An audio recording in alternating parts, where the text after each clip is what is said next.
দিকে দিকে কোথাও হিংসার অভিযোগে, কোথাও দুর্নীতিতে যুক্ত থাকার অভিযোগে তৃণমূলের একের পর এক নেতা গ্রেফতার হচ্ছেন।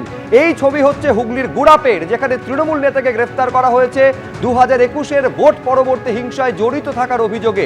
তৃণমূলের আঞ্চলিক সভাপতি সুখদেব মাহাতো, তাকে গ্রেফতার করেছে পুলিশ। বিজেপি কর্মীদের ওপর হামলা থেকে শুরু করে শ্লীলতাহানির অভিযোগ রয়েছে তার বিরুদ্ধে। একাধিক অভিযোগে তৃণমূল নেতা সহ মোট 3 জনকে গ্রেফতার করেছে পুলিশ। ভোটের আগে অশান্তি, কোচবিহারের তৃণমূল নেতা গ্রেপ্তার। কোচবিহারের ব্লক তৃণমূল সভাপতি তাদের হক গ্রেপ্তার।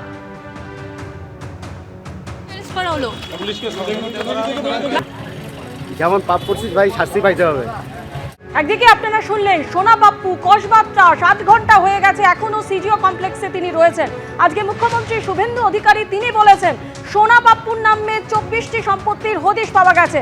আর অন্যদিকে 11 ঘন্টা পার হয়ে গেছে, এখনো সিজিও কমপ্লেক্সে তৃণমূল নেতা পাঁচু রায়। পুরো দুর্নীতি মামলায় দক্ষিণ দমদমের প্রাক্তন পুরপ্রধানকে তলব। ইডির তলবে পাঁচু রায়ের হাজিরা এবং সকাল থেকেই ম্যারাথন জিজ্ঞাসাবাদ করা হচ্ছে পাঁচু রায়কে। সুজিত বসু ভাইস চেয়ারম্যান থাকাকালীন পুর নিয়োগে দুর্নীতি, সেই সময় দক্ষিণ দমদম পুরসভার চেয়ারম্যান ছিলেন পাঁচু রায়। এফআইআর খারিজ চেয়ে এবার হাইকোর্টে অভিষেক বন্দ্যোপাধ্যায়। সরাসরি নিউজরুম থেকে আমাদের প্রতিনিধি সৌভিক মজুমদার আমাদের সঙ্গে রয়েছেন। সৌভিক, কি খবর? দেখো, তৃণমূল সাংসদ অভিষেক বন্দ্যোপাধ্যায় তিনি কলকাতা হাইকোর্টে এফআইআর খারিজের আবেদন নিয়ে এসছেন। মূলত যখন ভোটের প্রচার চলছিল, অর্থাৎ নির্বাচনের প্রচার চলছিল, সেই সময় তার একাধিক বক্তব্যের মাধ্যমে তিনি হিংসা ছড়িয়েছেন। এই মর্মে গত 15ই মে বিধাননগর থানায় একটি এফআইআর দায়ের হয় এবং সেই এফআইআরের ভিত্তিতেই তিনি কিন্তু কলকাতা হাইকোর্টে এসছেন এবং আজকেই তিনি মাননীয় বিচারপতি সৌগত ভট্টাচার্যের দৃষ্টি আকর্ষণ করেন। মাননীয় বিচারপতি সৌগত ভট্টাচার্য এই মামলা দায়ের করার অনুমতি দিয়েছিলেন এবং সেই মর্মেই কিন্তু এই মামলা দায়েরের যে প্রক্রিয়া ছিল সেটা সম্পন্ন হয়েছে এবং আগামী 21শে মে এই মামলার বিচার প্রক্রিয়া কলকাতা হাইকোর্টে শুরু হতে পারে।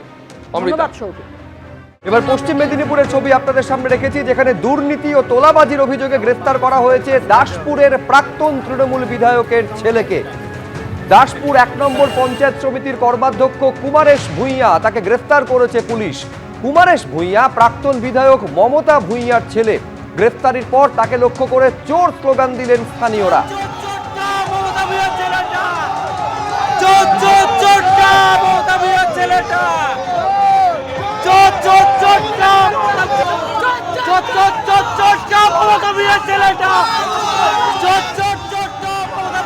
চারটে দিন পেরিয়ে গিয়েছে, এখনো পর্যন্ত অধরা বিষ্ণুপুরের তৃণমূল বিধায়ক দিলীপ মণ্ডল। আর এবার বিধায়কের ছেলে অর্ঘ্য মণ্ডলকে গ্রেফতার করলো পুলিশ।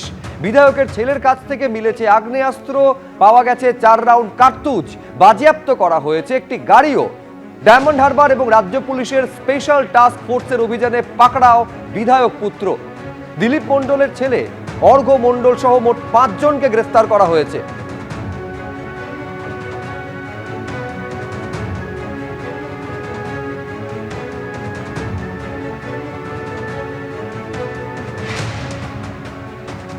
এটা হচ্ছে সেই সিসিটিভি ফুটেজ আপনারা দেখতে পাচ্ছেন, যেখানে পুলিশ এসে পৌঁছানোর আগে একেবারে লুকিয়ে লুকিয়ে পালাচ্ছেন বিধায়ক দিলীপ মণ্ডল। এখনো পর্যন্ত তার খোঁজ পাওয়া যায়নি, তার মধ্যেই বিধায়ক পুত্রকে গ্রেফতার করলো পুলিশ। এদিকে প্রায় 3 মাস ফেরার থাকার পর অবশেষে প্রকাশ্যে সোনা পাপ্পু। এই হচ্ছে সেই মুহূর্তের ছবি যখন ইডির জিজ্ঞাসাবাদের মুখোমুখি হওয়ার জন্য তিনি সিজিও কমপ্লেক্সে আসছেন। 8 ঘন্টা পেরিয়ে গিয়েছে, এখনো ইডি দফতরে রয়েছেন কসবার সোনা পাপ্পু। কসবার ত্রাস, সোনা পাপ্পু 3 মাস পর উদয় হয়েছে তার, এবং এই মুহূর্তে ইডির জিজ্ঞাসাবাদের মুখোমুখি। 8 ঘন্টা পেরিয়ে গিয়েছে। সরাসরি প্রকাশ সিনহা আমাদের প্রতিনিধি রয়েছেন। ভেতরে কি চলছে প্রকাশ, কোন কোন প্রশ্নের মুখোমুখি হতে হচ্ছে?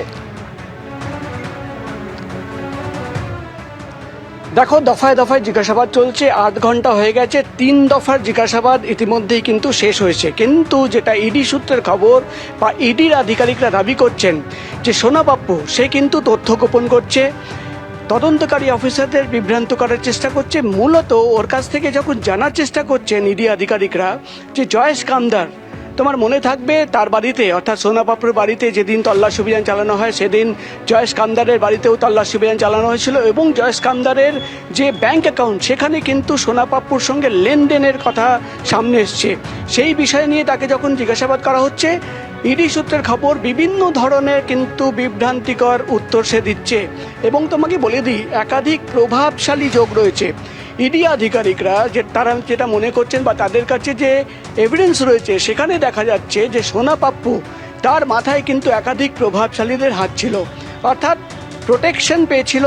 তাই জন্য কিন্তু তোলাবাজি থেকে শুরু করে চমকানো ধমকানো এবং যে অভিযোগ ইডির তরফে আনা হচ্ছে যে কোনো প্রমোটার বালিগঞ্জ কসবা বা আশেপাশের এলাকায় যে কোনো প্রমোটার কাজ করার জন্য তাদের কিন্তু কাউন্সিলরদের টাকা দিতে হতো, তোলাবাজির টাকা দিতে হতো এবং সেই টাকা নিতে যেত এই সোনা পাপ্পু। অর্থাৎ সোনা পাপ্পুকে সামনে রেখে তোলাবাজির যে সিন্ডিকেট সেই সিন্ডিকেট চলতো। এই নিয়ে যখন তাকে প্রশ্ন করা হচ্ছে সে কিন্তু প্রশ্নের উত্তর এড়িয়ে যাচ্ছে। একেবারে একাধিক প্রশ্নের উত্তর ইডি আধিকারিকদের এড়িয়ে যাচ্ছে সোনা পাপ্পু এবং এখনো এই জিজ্ঞাসাবাদ পর্ব চলছে। আপাতত প্রকাশ, তোমায় ধন্যবাদ। এবিপি আনন্দ, এগিয়ে থাকে, এগিয়ে রাখে।